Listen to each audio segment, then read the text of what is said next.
Yeah, all right out there. So, we all know our pentatonic positions, or maybe we don't, but at least some. And so, something I've noticed in my own students is just kind of centering around knowing two of the positions. So, what we're going to do is work on riffs in each position and then maybe show you the most popular ways, or the most common, I should say, ways that a lot of people use each position. So, as always, click the link below. Marty's always got something awesome for you down there. It could be a book, could be links to free videos, or whatever. It's awesome. So, avail yourself of that link down there. So let's zoom in for a closer look. Now, straight off the bat, there's a real cool, one of my favorite bends. Is another 1.5 step bend. You're bending from the 12th fret to the 15th fret. Now, what I'll typically do is I throw in a passing tone.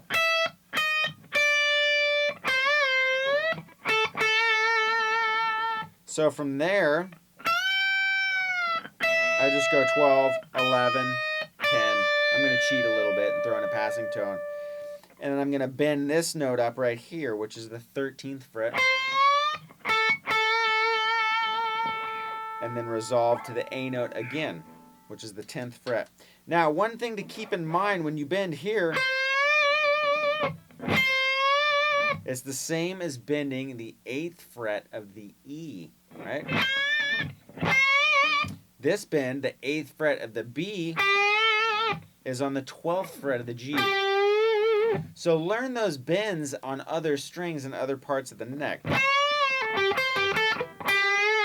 because it'll set you up for different kind of riffs.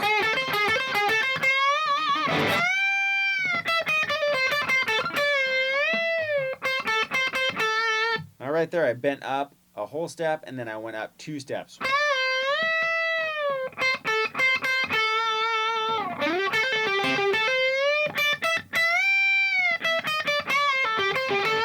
So, the bottom 3 strings of the 3rd position are awesome for those huge bends.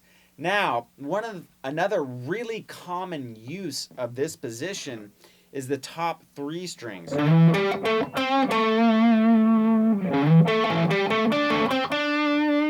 So I'm doing that stacking. And it's a good place to segue from position 3 to position 4. So we can go.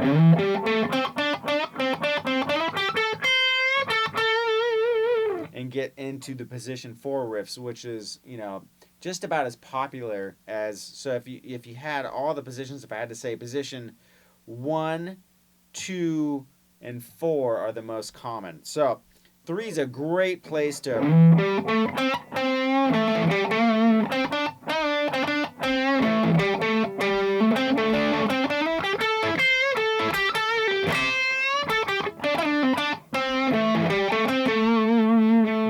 is right here on the 12th fret of the A string. So use those top 3 strings, the E, the A, and the D, so we can bend down that 10th fret of the D, resolve to that A. I'll bend down that D note, the 12th fret of the D string, a whole step, resolve to that A.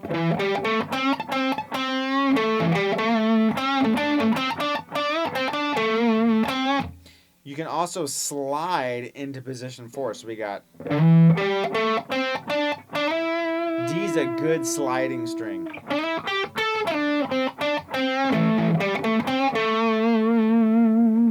Right, so there's the kind of the lower strings, the different kinds of riffs you can do there. Now keep in mind, this totally opens up when you start throwing in passing tones.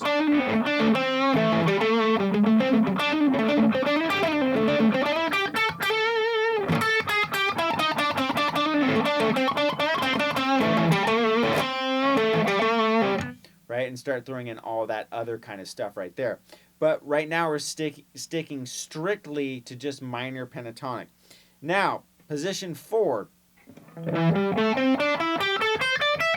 We're we're going to have 12 and 15 on the first two. The next two strings are going to be 12, 14. Then we're going to have 13, 15, and then 12, 15. Now, I would say the G string down gets used the most. You got to bend into A. You can do that cool bend. That's just bending up the G, or I'm sorry, the B 15th fret. And then I'm going to grab with my pinky, or if you're bending with your second finger, your third finger, to grab the high E of the same fret.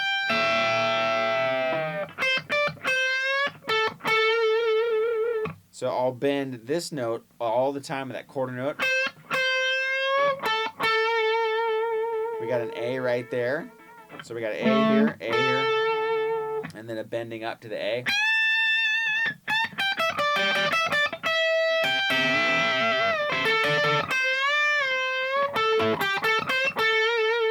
I like that one a lot. So I went G14, D14. Then I go down to the 12, the G, 14, and then I'm going to go 13, quarter note bend, and then back to 14 on the G. And I add in that one bend.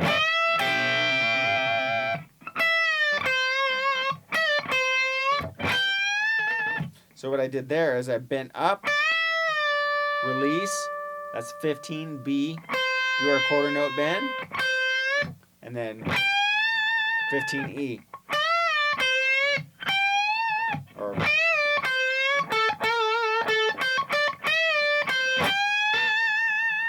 stuff like that. Now, the fifth position, interestingly enough, doesn't get used a whole lot other than the top two strings. Now, let's go over it, but I'm going to play it down here, but I'll show you since we're already up here. It's going to have 4 of the exact same frets on, or 2 of the same frets on 4 of the strings. So on the first 2 and the last 2, it's all going to be 15 and 17. Then we're going to have 14, 17, and then back to 15, 17. Now this is another position where you have cool, huge bends. That would be the B string, and then I'm bending up the 17 a step and a half. You can do that on the E as well.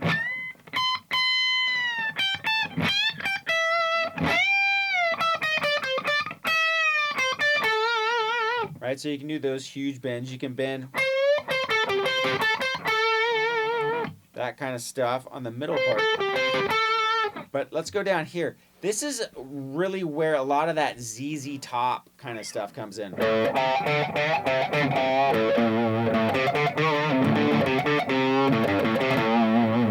Okay, so we're doing the top 2 strings. It's going to be 3 and 5 down here. But I'm just going...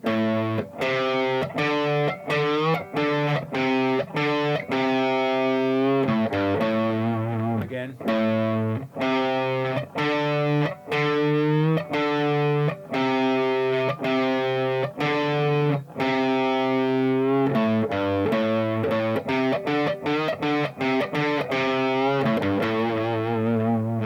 Right? So if we were to chain some of these together,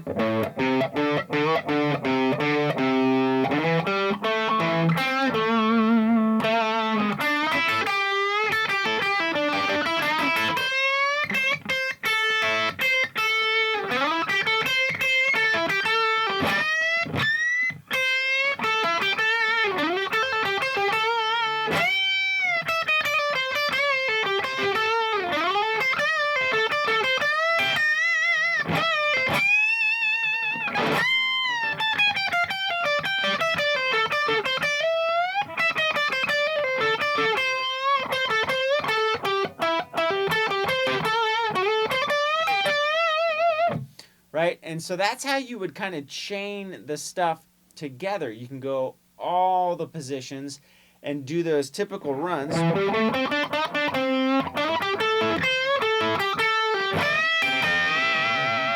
Right?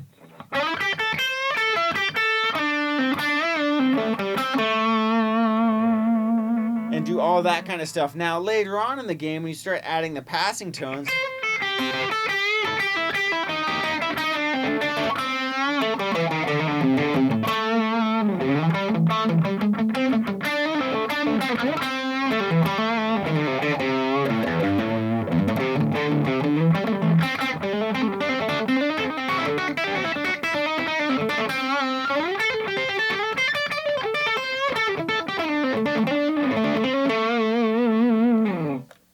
But I'm using the same kind of patterns and ideas, even though there's more notes, there's more passing tones in those runs I just did.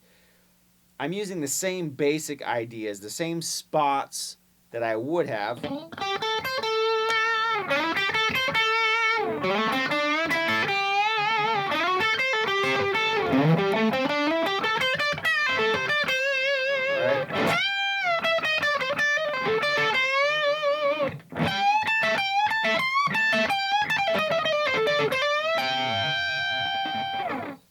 And I'm just applying them in different spots. Now, and one other thing to think about is don't always do the same rhythm, right? You'll hear that all the time, but if you went...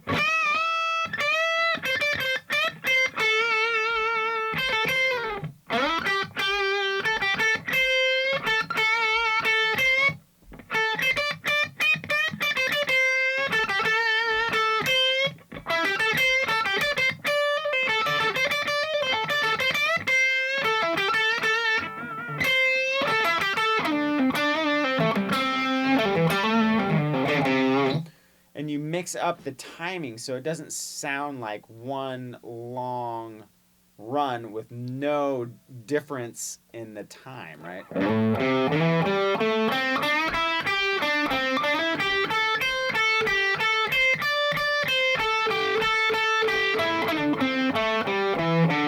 Right? You get the point. So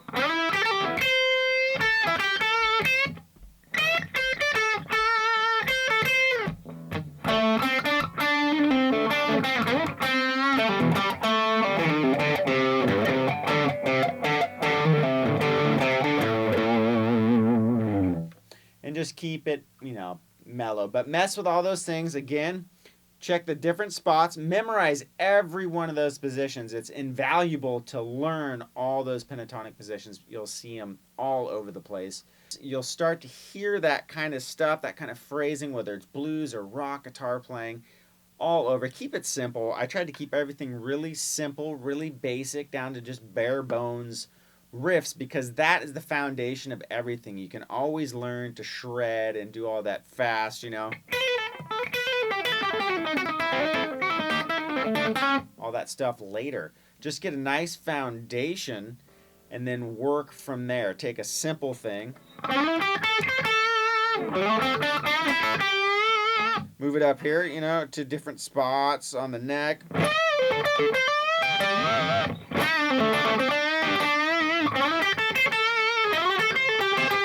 Take that same idea and just go up.